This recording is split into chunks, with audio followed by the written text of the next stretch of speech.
Oi, crianças do quarto ano, bem-vindos a mais uma aula. Dessa vez, aula de ciências. Peguem aí o módulo 2 de vocês, abram na página 182. Ok? Abriram? Observem bem as imagens que aparecem aí nessas duas páginas, na 182 e na 183. O que vocês acham que são essas coisinhas aí pequenininhas?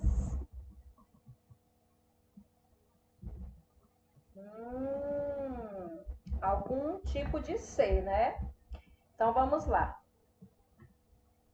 Geralmente, ou na maioria das vezes, esses seres não podem ser vistos a olho nu. Olho nu? Mas o que é isso, professor? Olho nu é o olho que está pelado? Não, gente. Que eu só posso enxergar com auxílio de microscópio. Microscópio, todo mundo já sabe o que é, né? Vamos lá. Mas eu tenho que saber que eles estão em todos os lugares que você puder imaginar. Vocês sabiam que no corpo do ser humano tem mais seres microscópicos do que células? É verdade, eu pesquisei, viu, para vocês. Então vamos lá. Nós vamos ver nesse capítulo onde que eu posso encontrá-los. Vamos ver o que eles podem, em que eles podem nos ser úteis e também no que eles podem nos fazer mal, que alguns são nocivos. Nocivos é que eles podem trazer algum tipo de doença para a gente, certo? Aí diz assim no livro de vocês: você não pode enxergá-los olhando assim, né? Você não vê, mas eles estão aqui, ali, por toda parte, inclusive no seu corpo, como eu já falei. Apesar de muito pequenos, eles são essenciais. O que quer dizer essenciais? Que eles são importantíssimos tanto para o ambiente como para o funcionamento adequado do organismo. De quem estamos falando, gente? Dos seres vivos microscópicos. Então vamos lá para a página 184. Começa assim: o que são seres vivos microscópicos? Observe a fotografia. Observe essa imagem aí. É parecida com a imagem que tem no livro de vocês. O que a gente pode ver aí nessa mesa? O que você pode observar que tem aí nessa mesa? Exatamente, poeira. E você acha que aí nessa mesa pode ter algum ser vivo? Pode sim. Como eu já falei, eles são encontrados em todos os lugares, em diferentes ambientes. Mesmo nós não podendo enxergá-los, mas eles estão ali. Eles são os seres vivos microscópicos.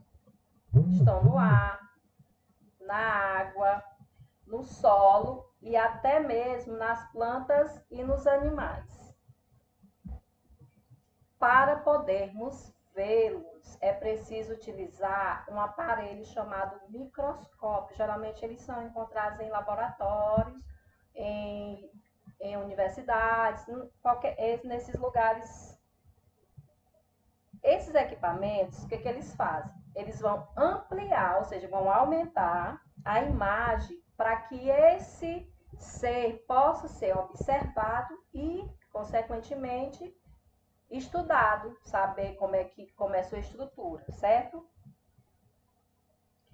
Agora vamos observar o material depositado na superfície do móvel.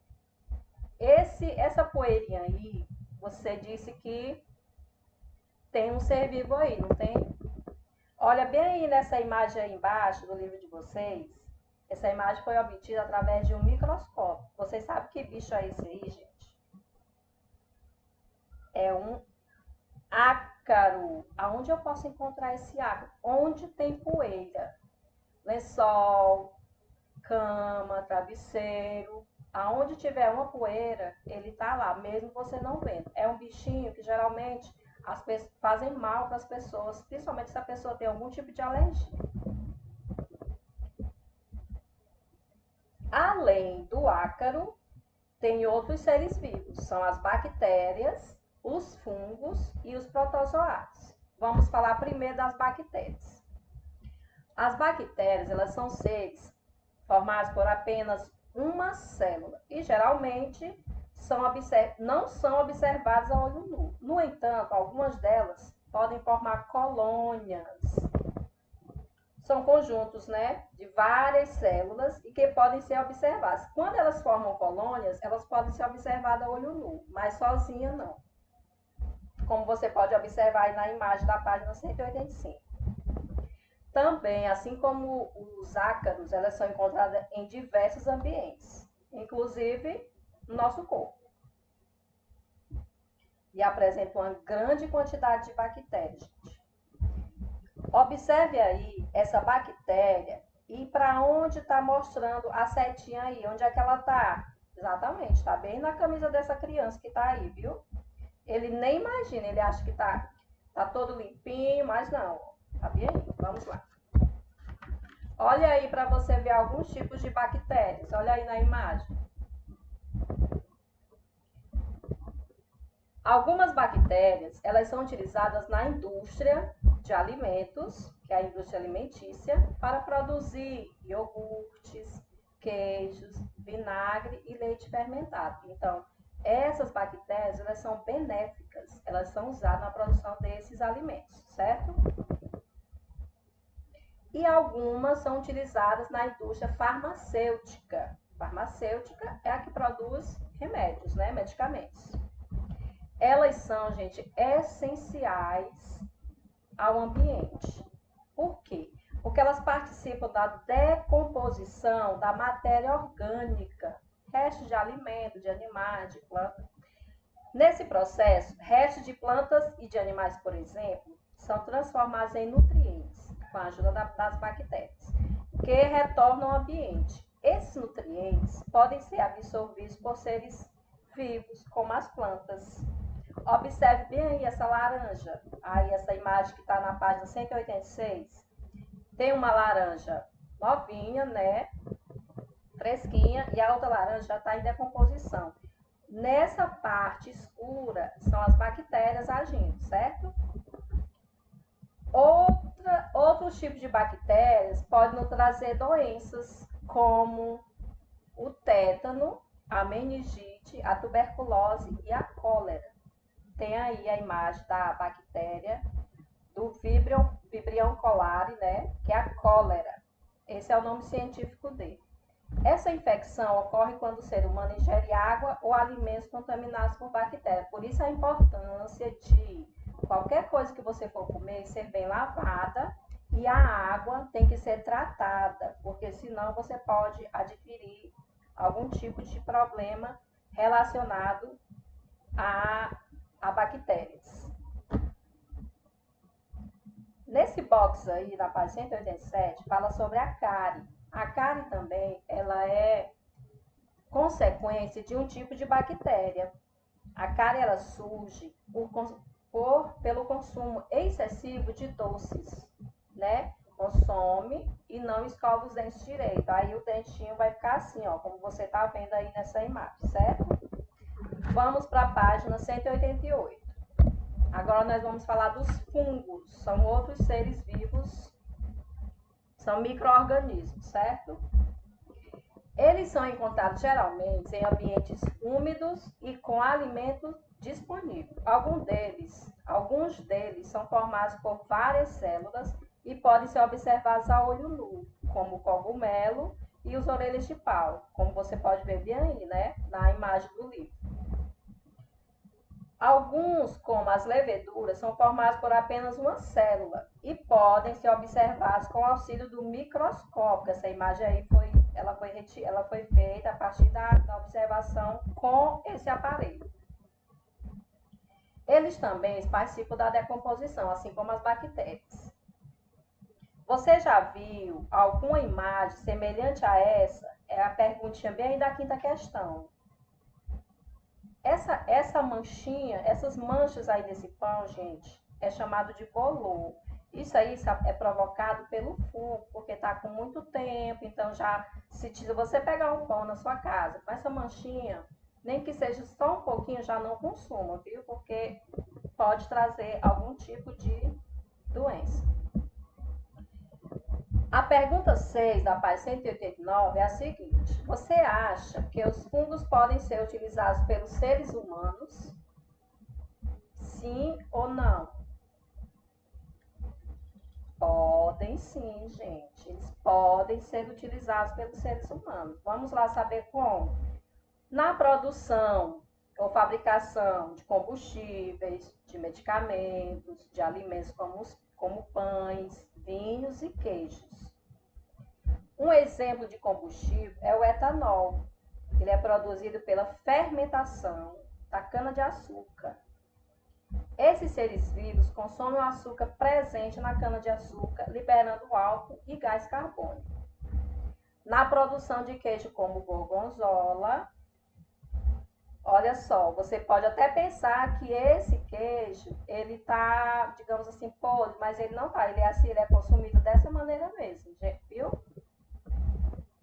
Existem fungos que podem prejudicar, assim como tem bactérias que prejudicam e bactérias que são benéficas, que fazem bem, também existem os fungos que ajudam na produção de algumas coisas para os seres humanos e também trazem algum tipo de doença, viu? Uma dessas infecções que o fungo pode causar são as micoses. A mais conhecida é a onicomicose. É uma infecção lá da unha que vai manchando a unha, né? Às vezes até chegar a cair a unha da pessoa. Ó, uma dica bem aí do livro de vocês. É importante usar calçados arejados, lavar os pés diariamente, secando bem entre os dedos, trocar as meias com frequência e dar preferência para as meias de tecido de algodão, para não acumular suor nos pés. Na página 190, vai falar de um homem que ele foi bastante importante na época dele para agora também. Por quê? Porque foi ele que descobriu um remédio chamado penicilina. E ele utilizou os fungos. Esses fungos são utilizados na produção desse medicamento. Ele é um bacterologista escocês, tá bem o nome dele aí no livro de vocês, Alexandre Fleming. Ele combatia as bactérias que causavam infecções. E foi por acaso, ele fez uma das maiores descobertas do século XX, que foi esse medicamento, que até hoje é usado na maioria das infecções, certo? Protozoários é outro tipo de seres vivos microscópicos. Tem bem a imagem deles que vocês podem observar. Eles têm apenas uma célula. A maioria deles é microscópica, mas existem os que podem ser observados a olho nu.